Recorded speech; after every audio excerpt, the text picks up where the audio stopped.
Roger Federer just said something that he didn't need to say. And that's exactly why the tennis world hasn't been able to stop talking about it. This wasn't a casual remark. It wasn't a polite compliment. It wasn't even criticism in the usual sense. It was a warning. And it came from the one man who almost never warns anyone publicly. When Federer opened his mouth and mentioned Alex Ela, the atmosphere changed instantly. Fans leaned forward. Journalists froze. And somewhere in that moment, a young star's entire career narrative quietly shifted.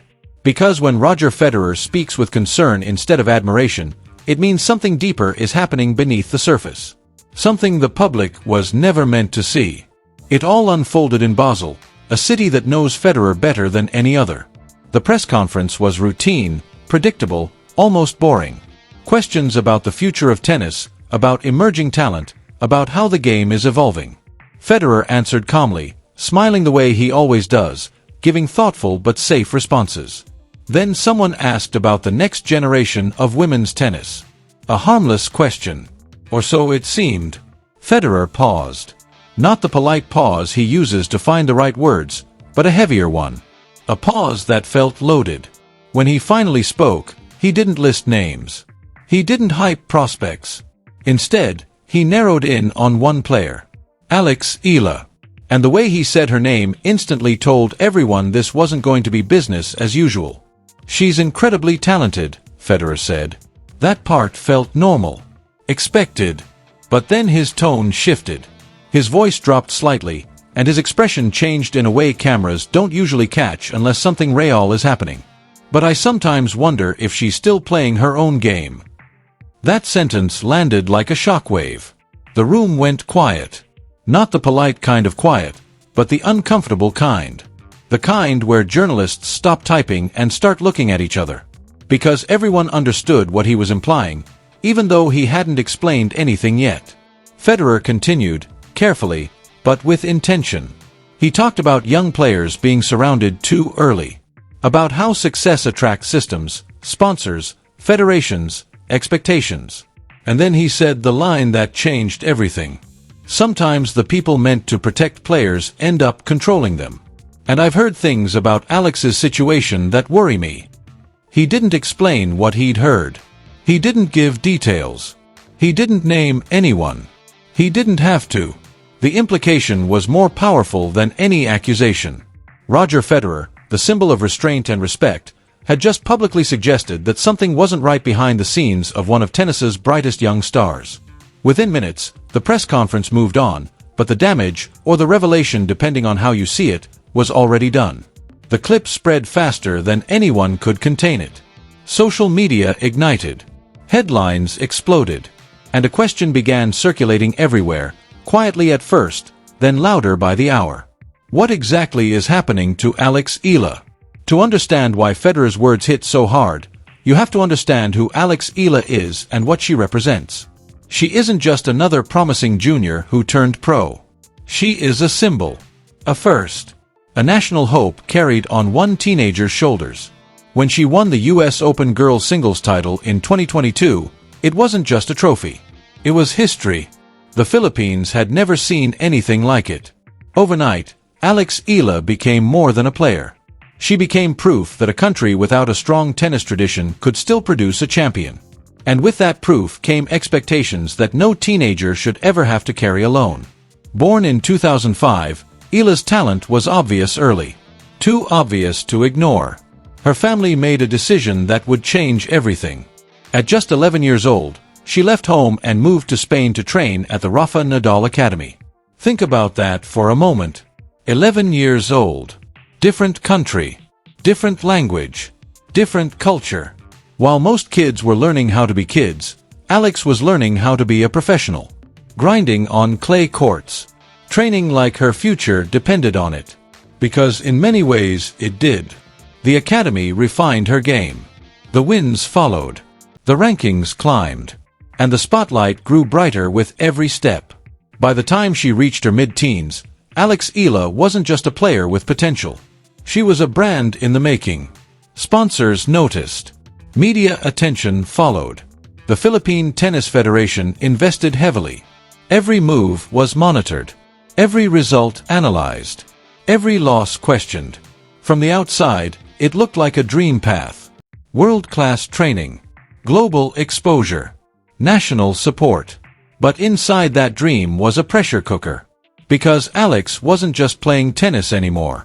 She was representing a nation, justifying investments, fulfilling contracts, and living up to expectations that kept multiplying. When she turned professional, most players are still figuring out who they are on tour.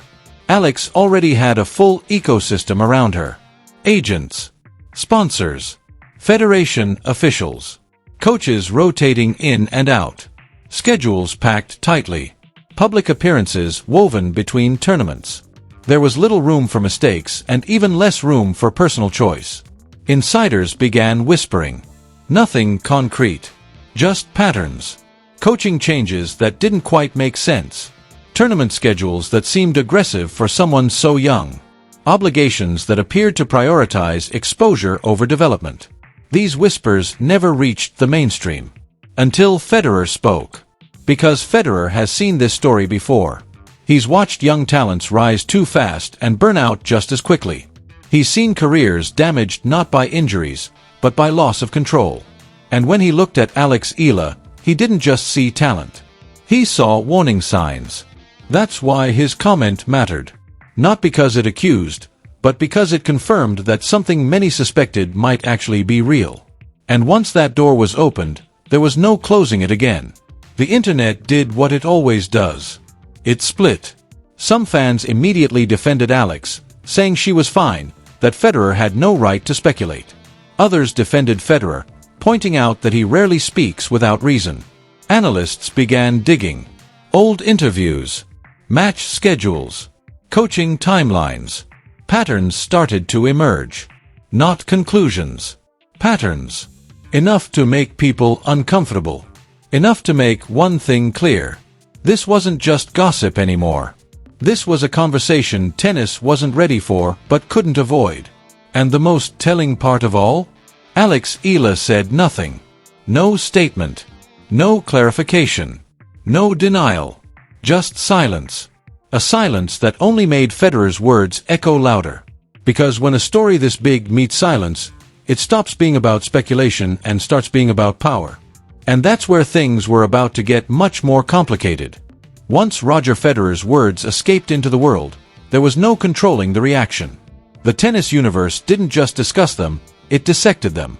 Every sentence, every pause, every shift in his tone became evidence in a case no one officially opened but everyone felt compelled to judge. And at the center of it all was Alex Ela, a player who hadn't said a single word yet somehow became the loudest topic in women's tennis. What made it more unsettling was that Federer didn't accuse anyone directly. He didn't need to. The power of his statement came from what it suggested rather than what it explained. Sources close to the tennis circuit began quietly filling in the blanks. Not publicly, not on record, but in a way that insiders understand. According to those familiar with the situation, what worried Federer wasn't Alex's talent or her work ethic. It was the structure around her. The system that had grown so large, so influential, that it threatened to overshadow the individual inside it. This wasn't about bad intentions. It was about too many interests pulling in different directions at the same time. Alex signed major sponsorship deals earlier than most players ever do. At the time, it seemed like a reward for her success. But those contracts came with expectations that went far beyond wearing logos. Mandatory appearances. Social media obligations.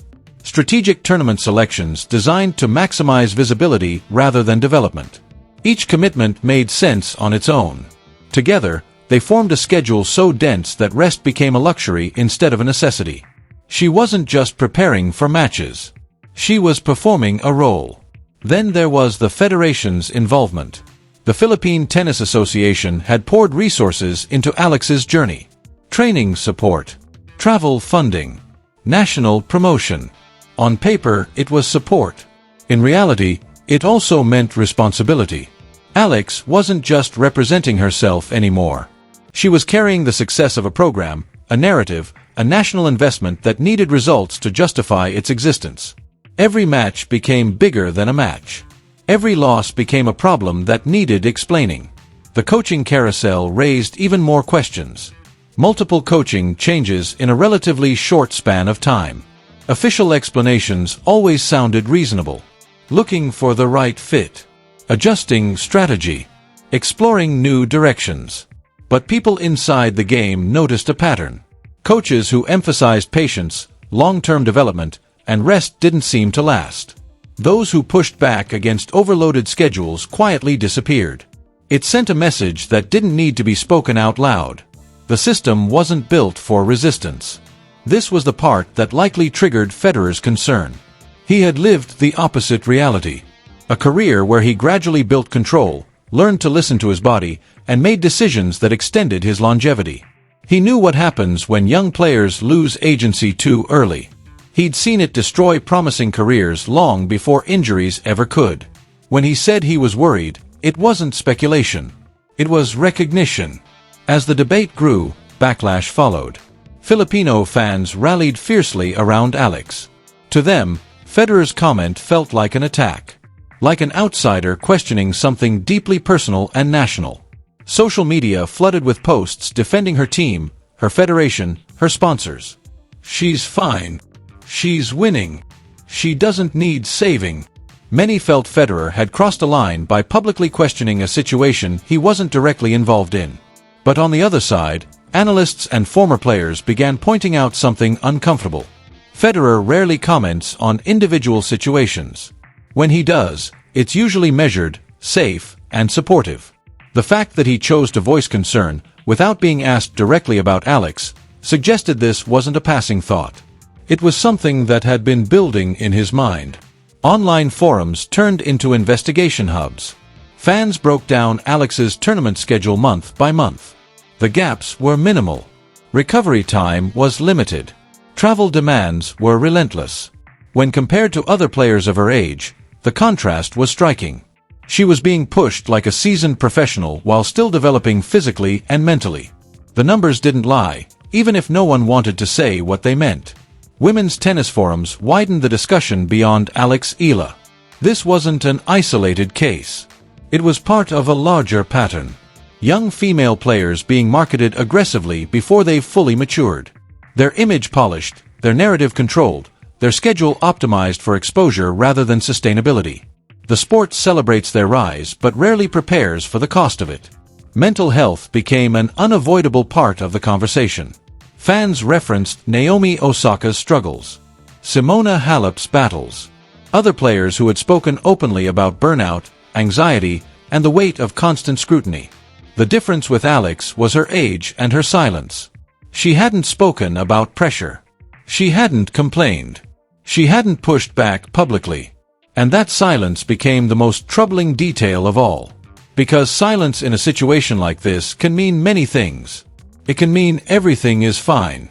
Or it can mean there is no room to speak. When a player's career is intertwined with sponsors, federations, and contracts, every word becomes risky. Every statement can be misinterpreted. Sometimes saying nothing feels safer than saying the wrong thing. As the storm grew louder, Alex continued playing.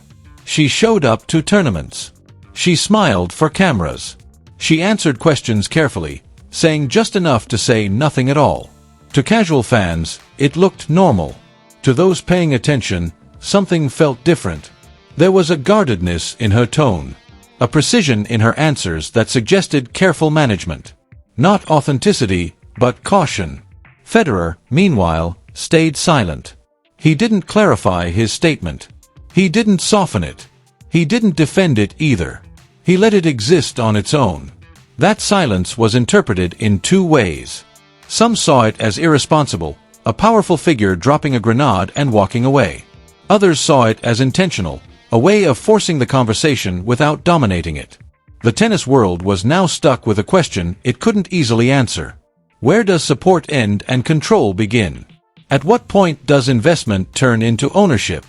And who gets to decide what's best for a teenager whose talent has already made her invaluable to too many people?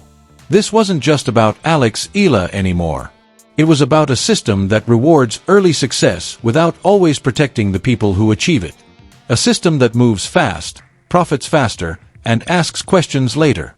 Federer's comment didn't expose a secret. It exposed a vulnerability. And once people saw it, they couldn't unsee it. The most unsettling part was that nothing visibly changed. Sponsors stayed quiet. Officials issued generic statements. Coaches avoided the topic. Business continued as usual. But beneath the surface, trust had cracked. Fans weren't just watching Alex's matches anymore. They were watching her body language, her interviews, her energy, looking for signs. And that's when it became clear. Whether Federer was right or wrong didn't even matter anymore. The conversation had shifted. The focus was no longer just on winning. It was on whether winning was costing something far more valuable. Something no trophy could replace. By the time the noise started to fade, one thing had become impossible to ignore. This story was never really about Roger Federer's comment. It was about what his comment revealed. Or more accurately, what it forced everyone to finally look at. Because when the greatest player of a generation hints that something feels wrong, the issue stops being personal and starts becoming structural.